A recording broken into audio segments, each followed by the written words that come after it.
welcome to ChattaPlays tutorial part 2. As you can see, I've done a little bit of work off camera. I don't have concrete and stone yet, so this will have to do for our sign for right now. So welcome to ChattaPlays. This is tutorial part 2.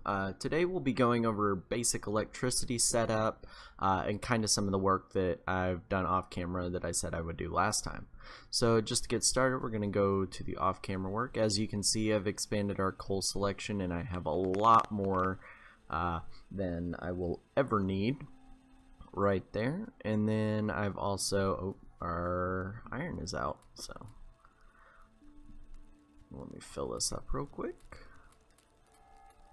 I expanded our iron production to 4 things. I think this is as big as I'm going to go before I hit electricity. I've started clearing out the iron a little bit, just because our entire iron is covered by trees, and I gotta undo that unless we were to go all the way up here, or all, oh, that one's even covered, but it looks like all of these are, except for that one, are covered by trees, so that might be something we have to do with. This popped up on our map a little bit earlier when I went south to get to the stone stuff, so that's a good sign. We have oil pretty close to us, so I won't have to pipe it too far, or run a train to it more so. I hate running oil trains. They take forever to fill up and they just don't deliver fast enough. I've kept our copper production here kind of low because you don't really need it going in. As you can see, I've already got a ton. So let's, oh, and then stone, it's the same as it was last time, so I don't really need to show you that. But electricity wise, we're going to be setting up here. You kind of want to pick a flat spot along the lake if you can. And that's just to optimize how many rows of steam engines you're going to be able to put in later. Mainly because when you're using steam engines instead of like solar fields, by the time you get to solar fields, you really want to have logistics robots and construction robots so that you can build them very fast. Or modular power armor, you know, late game stuff to build massive solar fields. If you're going to do steam engines though, I really recommend finding a flat side of the lake, kind of like this one here. That way you can run multiple columns of steam engines down without having to pipe the water like weird and wacky ways, because you want to get this as close to the shore as possible. Now I'm playing with the squeak through mod, so I'll be able to fit in and around the pipes and stuff, but as for you in normal vanilla, that might not be an option for you. So just gonna go over a quick material and parts list for today, because we're gonna also be setting up our radar, and I'll be showing you what that does here in a minute. Quick parts list of how I set up my setup. You're gonna want 14 boilers. These for right now, before they go into the next major update, these are fed by coal or solid fuel, however you want to feed them. Late game is going to be your solid fuel, obviously. It's a lot more efficient. So you have your boiler, and that'll heat the liquid that comes through your offshore pump. Your offshore pump has to be in the water next to the shore. Now later on you can actually fill this in with landfill if you have stone in your inventory. You don't have to do that though. I also have a few pipes and a couple underground pipes in case I need to pipe anything around corners, or in this case I hadn't checked the lake shore yet, so like if we were pumping from sideways here and we had to run the pipe down a little bit to get to our next line of boilers. This will mainly come into effect when we set up another line of boilers later on. The other thing that you're going to need is your steam engines, obviously. So the way this setup ratio works, you're going to want 1 offshore pump to 14 boilers to 10 steam engines. That's going to be your optimum ratio right now. So let's get started. So the first thing you want to do, place down your steam engine pump. And playing vanilla, it's a good idea to do this so that you can walk through right there. With the squeak through mod though, I don't have to do that. As you can see, I can fit in between the pipes there magically. It's like I can jump over them. But for sake of argument, let's just say that we're playing normal vanilla. You want to be able to walk through behind these in case you got to get in to do anything with them. Let me get some of these started crafting in the background, because I'm not going to connect this up to coal yet. I'll be doing that off camera. I didn't want to run the miners and anything without explaining that to you first. So after you get your pipe set up so that you have a space to walk through in case you need to access anything, you're going to place your boilers down. You can do them in a line, you can do them interconnected. As you can see, they can turn and then they'll connect that way instead. So like if you wanted to run all your heat along this way, you could easily do that. So like once you get multiple lines set up, I just find it easier to run them all in a straight line. That way when you come through with your transport belts, which are going to be carrying our coal later on, I'm just going to go ahead and set it up now though.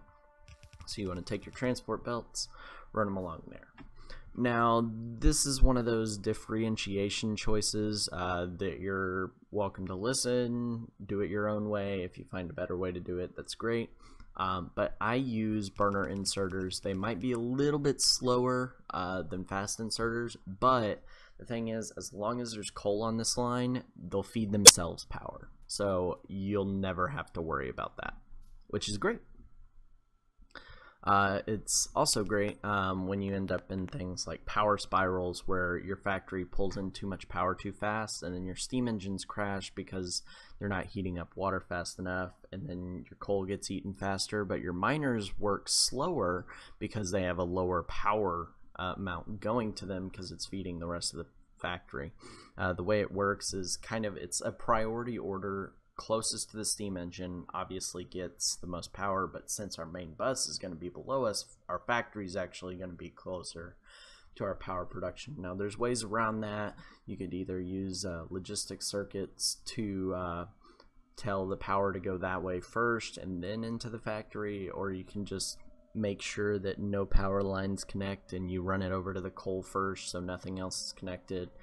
Power switches going into the main factory, and then running that line over again so that your main factory, you can actually cut it off. And usually that's what I do a little bit later on with the advanced power poles, is be able to cut off my factory if I have any power issues. So we're going to need a box. I made hundreds of wooden boxes, but didn't make one for this. Again, burner inserter for right now.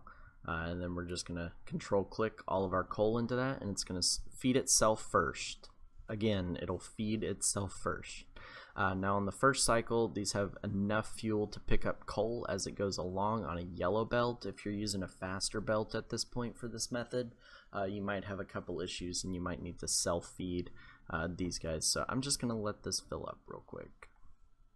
As you can see, it goes into the burner. It burns a little bit to heat the water that's in there to 100 degrees, as you can see.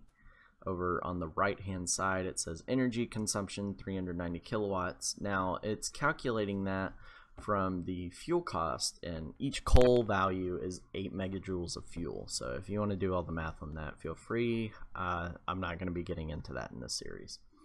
As you can see, these have very high pollution. The resistances aren't really that important. They have pretty low health though. So you want to make sure these are guarded against biters a little bit later on, and since we are kind of near the edge of the map here, I'll actually be putting the radar down over here so that we can see that way first and make sure there's no biters in the vicinity. But as you can see, as it goes down, temperature increases, so your water coming in is always going to be 15 degrees Celsius. Once it goes through the burner, it heats up slowly.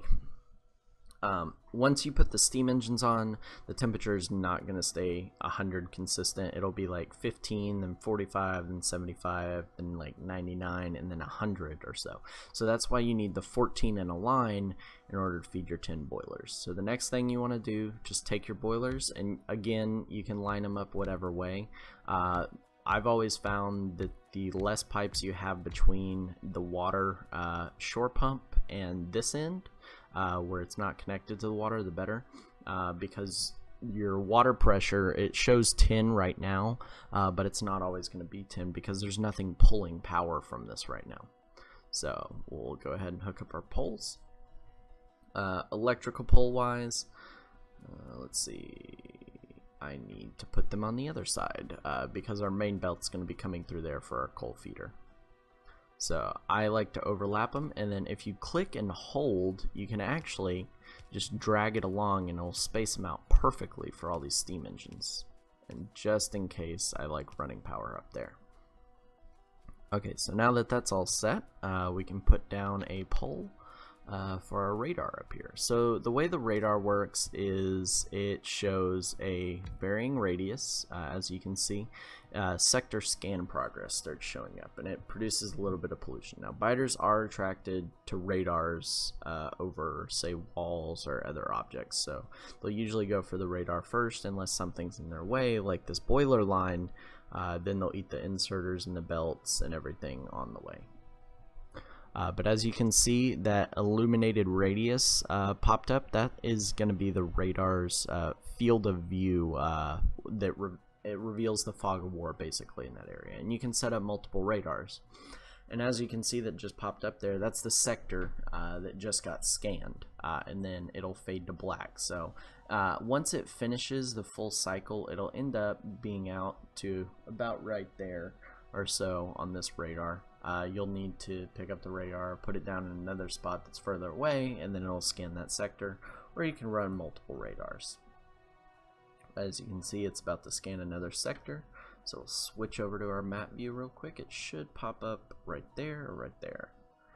Yeah, right there. So this one is going to scan starting there, and then it'll come out, come down, go back up, and then it'll come up to here, go, and then boom, and boom, and it'll just keep scanning until that's fully scanned.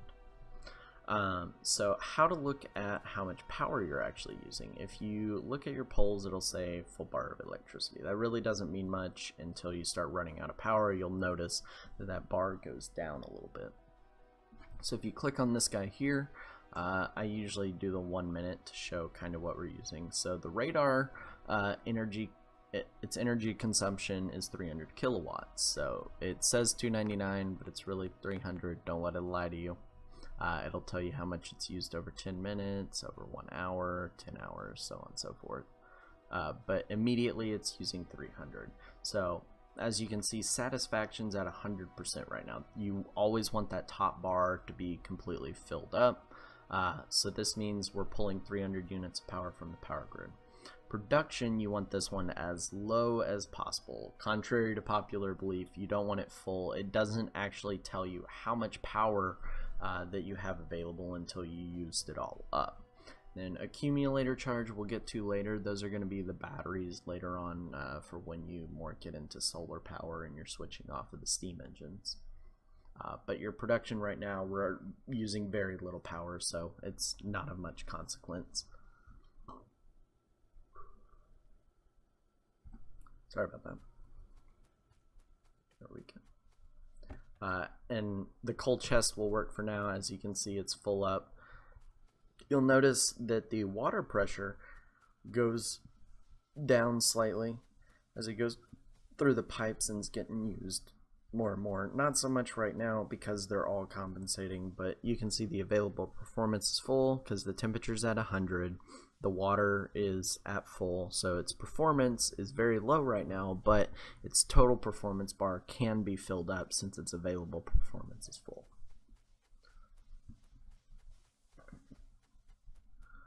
The next thing that I wanted to introduce you to was what electricity can do for you. Now that you have electricity, you can make labs and electric mining drills. Now, electric mining drills are going to be better versions of the burner mining drill. For one, they don't use coal to power themselves or wood to power themselves. Instead, they use 90 kilowatts of power. Their mining speed is a little bit faster than the burner mining drill. Mining power is slightly better. I can't remember what that means right now though. But the mining speed's slightly faster, and the mining area is actually a 5x5 instead of the mining area of the burner mining drill being a 2x2. Now if you actually did the math, burner drills are a little bit faster than the electric mining drills, but overall the electric mining drills will be cheaper to run because you're only using 90 kilowatts of energy versus 300 kilowatts of energy to mine the same amount. So let me place one of these down for you. As you can see with the electric mining drill, it's lit up red right now because there's not anything underneath us that we can mine. But since our copper is really close, I'll actually run the power line down there and we can just automate copper mining real quick. So just run our power over. I like to keep my power poles nice and neat. Feel free to spaghetti it, do whatever you want. It's a build your own factory game. It's not build it the way Chatta says. So we're just gonna run our power down real quick to where I had that furnace set up because I'm too lazy to deconstruct the furnace. So all we gotta do, deconstruct that guy, pull the copper out of here because once it gets filled up, it's obviously not going to take any more into it. As you can see, it lights up green now because we're over an ore field. That green outline around the mining drill that you're seeing is the total mining area. You'll notice that, like I said, it is a 5x5. If you go over to the right, it'll tell you how much pollution this thing gives off, which is quite a lot for early games. So you do want to watch out if you do have your biter radius on like small or normal, something like that. You got to watch your pollution or you're going to have some issues pretty early on with the biters, and you'll want to get your labs up pretty immediately instead of it doing this slow expansion like I am.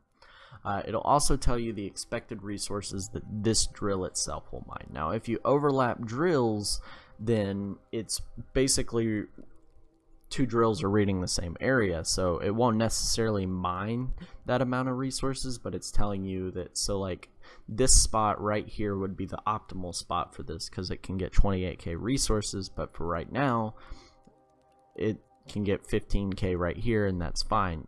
All we want to do is make sure that the pointed in with the yellow bar, that's our output, is going into the furnace, and it works just like the burner mining drill. Now later on you can feed these onto belts, and we'll get into belt balancing and stuff as we get towards the automation and everything a little bit later. Some background crafting real quick.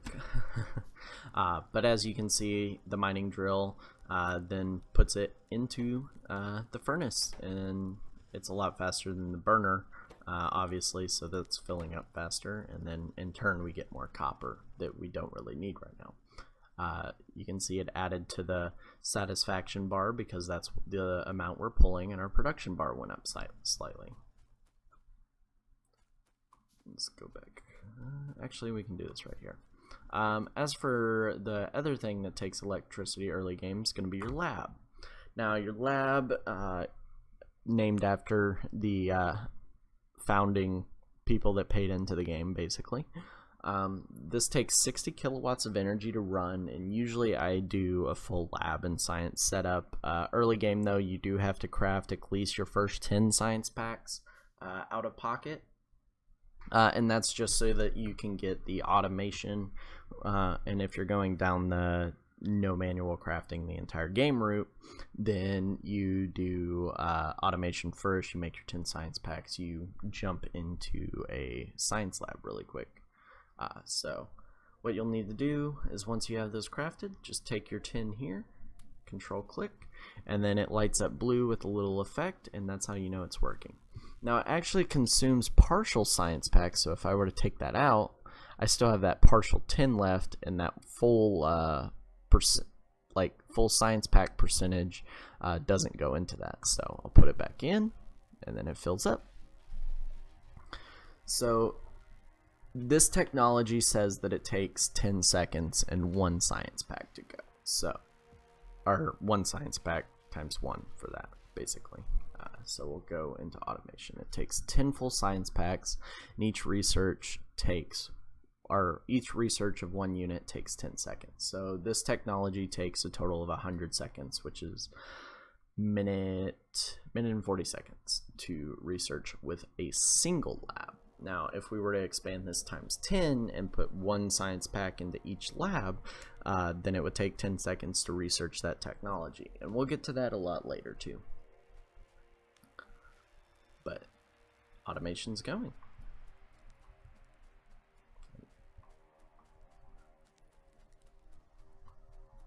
Alright folks, well that's going to be it for this episode. Hope you enjoyed this short tutorial on electric setup and mining with electric drills, and setting up your first research lab so that you can get automation rolling through your tech tree. As you can see, we do have quite a bit more to go, and there's a lot more stuff to cover, so please stick around. If you liked the video, please give it a like, subscribe if you're new to the channel. Alright everyone, have a great day.